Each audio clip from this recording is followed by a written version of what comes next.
This is the second video of the series where I'm giving you a free Excel spreadsheet so you can manage all your finances. And in this video, we are going to actually understand where your money actually goes or where it is actually going. So if you watched the first video or if you didn't, I recommend you to watch the first video and so you can understand this Excel file or Excel spreadsheet that I'm giving for free in the link in the description or either in the comments.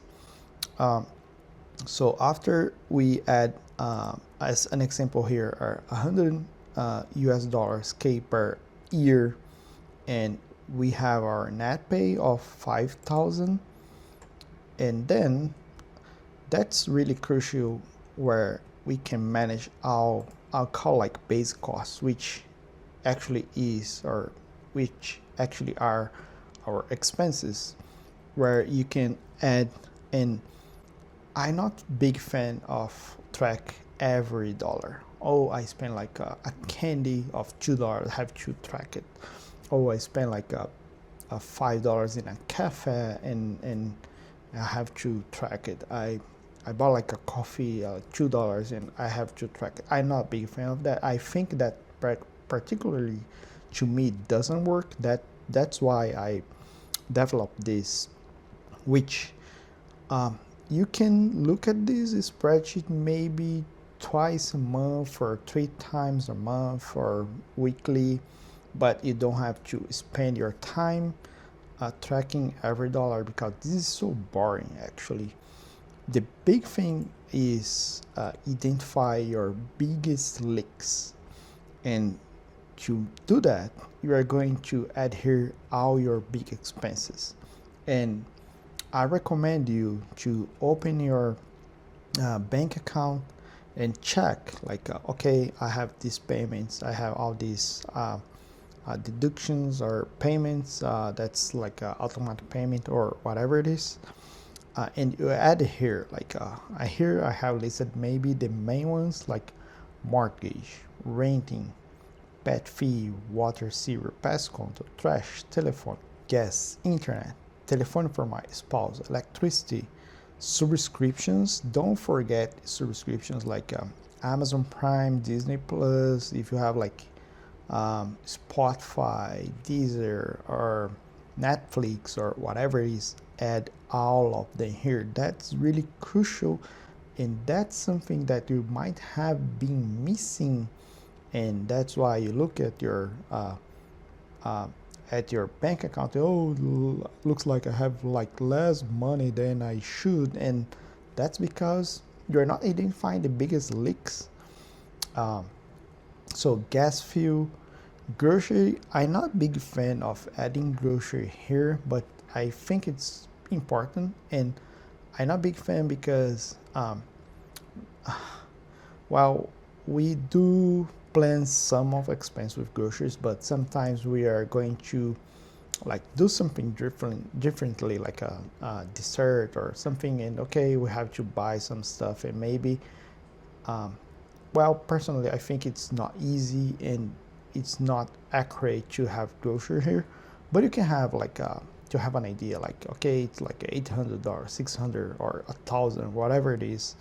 So car loan, make sure that you cover everything in here, because if you don't, this total cost number won't be accurate and you're not able to identify it. An important thing here that you cannot have this like credit card. You cannot have your credit card here, because I used to think like this, but you know, like if you add like a credit card here, and your credit card can have like a grocery, can have like shopping, can have like funny things, can have as many things as you can imagine. You don't know what they are, and if you do that, you're not tracking that correctly.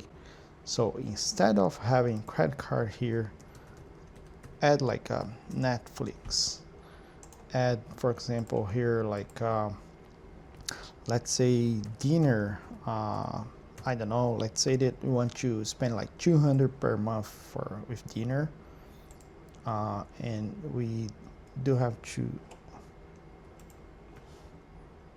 make a quick adjustment here.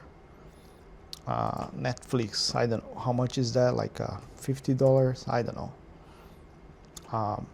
And here in this side, what I do is add the day that I have to pay that bill or that expense and the payment method, if it's cash or automatic payment that is directly connect to my bank account. Then let's say that every Monday you open that spreadsheet and then you track that. Okay, it's like it's the first of the month, then I have to pay all those expenses. Okay, it's automatic payment, and let's say that you check that. Let's say that and you check, and okay, it's paid, and you keep just tracking the things that you planned. You keep tracking that, and okay, it's paid. Or if you want to have an idea how much you have still to pay for that month, you can do something like that. And or let's say that you paid all expense for the day second. Okay, for that week there is like 133 that I still have to pay, and that's easier. That's what is working for me, and that's what I want to share with you. And here I have some subscriptions in my credit card that's paid with my credit card, 2 subscriptions in like a car insurance. And I had here, okay, I know that day that will appear in my credit card statement. So that is being what is working for me, and I want to share with you. So I hope you enjoy that. I hope that works for you as well. So let me know in the comments below if that's working, and if you have any suggestions to make it better, well, why not? And thanks for watching.